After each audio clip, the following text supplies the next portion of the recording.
All right, so we're with Tommy from the National Forest Service, the Siuslaw National Forest Service, and we're out again with Mrs. Perry's class in a fabulous field trip. And do you want to explain what the students did this morning and then what we're doing right now? Yeah, of course. So earlier today we went on one of our trails we have here, the Discovery Loop. And we took all the kids out and we were pointing out some of the local vegetation we have. That's such an excellence.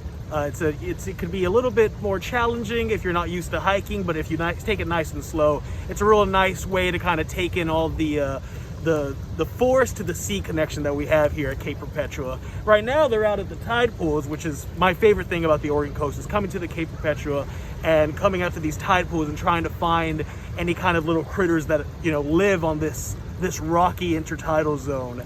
It's fantastic, and I hope these kids remembered it for a long time. And having a teacher like Mrs. Perry, who is excited and wants to share the natural world with these kids, is something phenomenal, and I really hope it sticks with them. All right, you have a little guide in your hand. Are there certain creatures that we're looking for while we're tide pooling? I might kind of pan around see if we here. can get this on camera. Now, we're not going to be able to find all these things, but something that we will find are a couple of anemones and things like, a lot of these things like chitin are, if you're lucky, you might find them out here. Something that's not on this guide, I don't believe, is scopin. Sculpins are so cool. Sculpins are incredible, and you can be able to find them, depending on the time of year, you can actually find little tadpoles on some of the tadpoles that are higher up, closer, away from the water, because that way the water is a bit more fresh up here, not as salty, and those tadpoles are able to survive, which is pretty cool. All right, one thing that I really love, this is my first time coming to the visitor center here, and one thing that I really love is all the signage. There's always so much fabulous educational signage. And is there anything you want to say about the connection between the sea and the land? Anything that people just might not know? Like, I was reading a sign that was talking about just how not only do we get a lot of rain and the trees absorb the rain, but then when they shed nutrients back into the ocean, which is something I hadn't even really thought about. Anything else like sea land connection that's unique about this area? That's what I was going to bring up, was that this is a very special place for that reason. We call this area where the forest meets the sea, and people don't really think of them being together in that sense, but they really are. And one of the I'll give you an example of one of the creatures we have here. It's in one of our endangered species, the marbled mirrelet. It's an incredible bird that it nests in the forest, but when it needs food and stuff, it comes out here to the ocean. So sometimes these birds will fly about 50 miles from the ocean to get a single fish, bring it back for their nest. They only lay one egg at a time, and the male and the female will kind of take turns taking care of the egg while the other one goes out to forage. So that's a great example. And you talk about the nutrients. Everything in this world is connected. I was just giving a presentation about salmon and how they're such an important part of the Pacific Northwest, and even in death they're giving back to the environment, because whether a bear comes, takes out the water, takes it into the forest to eat, that decomposing body gives so much to both the aquatic environment and terrestrial environments. Okay, that's so cool. Well, I'm excited to go check out the tide pooling. Yeah. Thanks so much. Of course, thank you so much as well.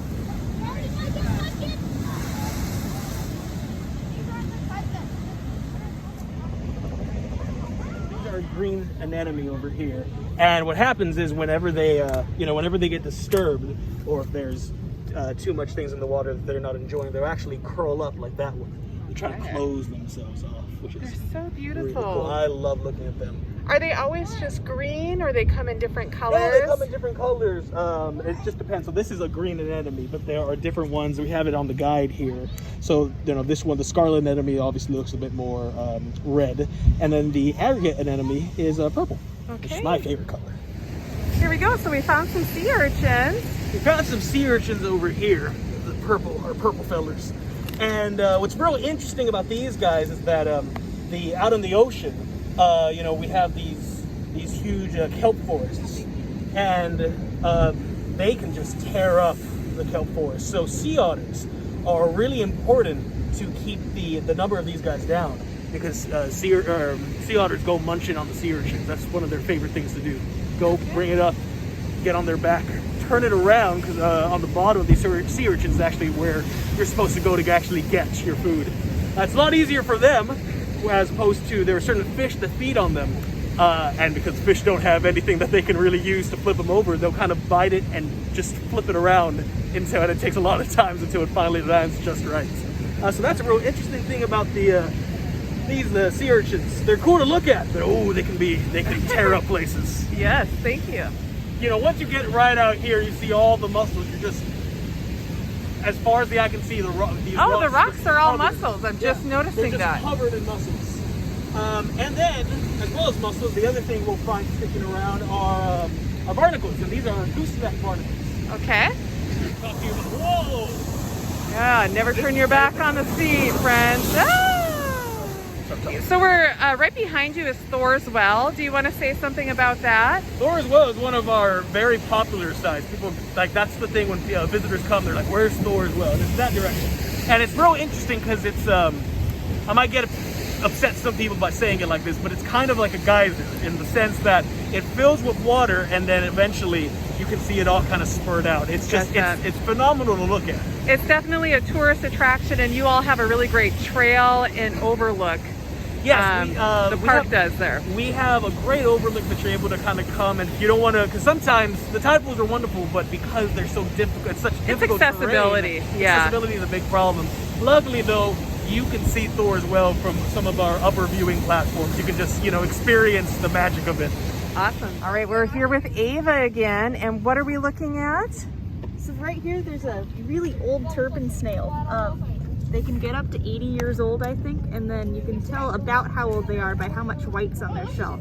So as they grow, they accumulate more white spirals. Yeah, so this guy's getting up there because that's like his last little spiral. And then this one over here is pretty young because it only goes a little bit down his shell. And how old did you say they can get? I think to up around 80 years old. That's wild, 80-year-old snails. Oh yeah.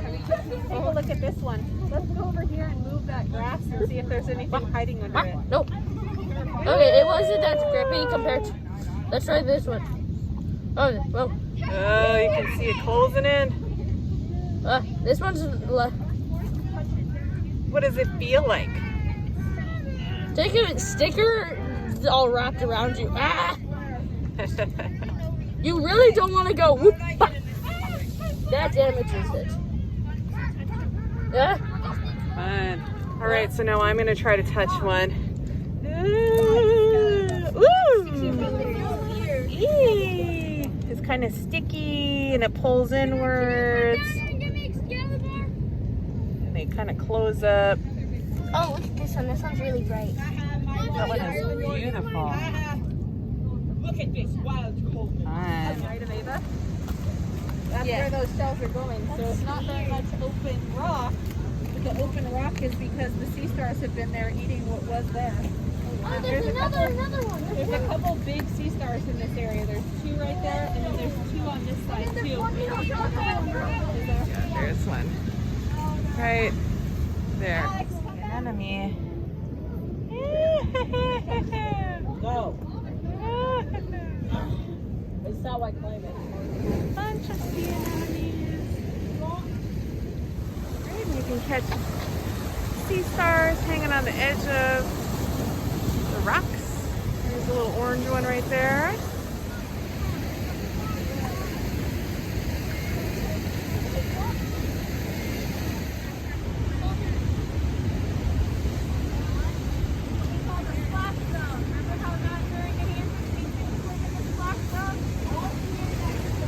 Here's Kanadi, and tell us what you found. I found a hermit crab. Oh, look at him.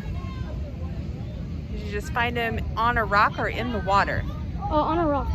Okay. He's cruising around on your finger. Oh, I think I gotta put him back. Yep, let's put him back. Outdoor school's the best.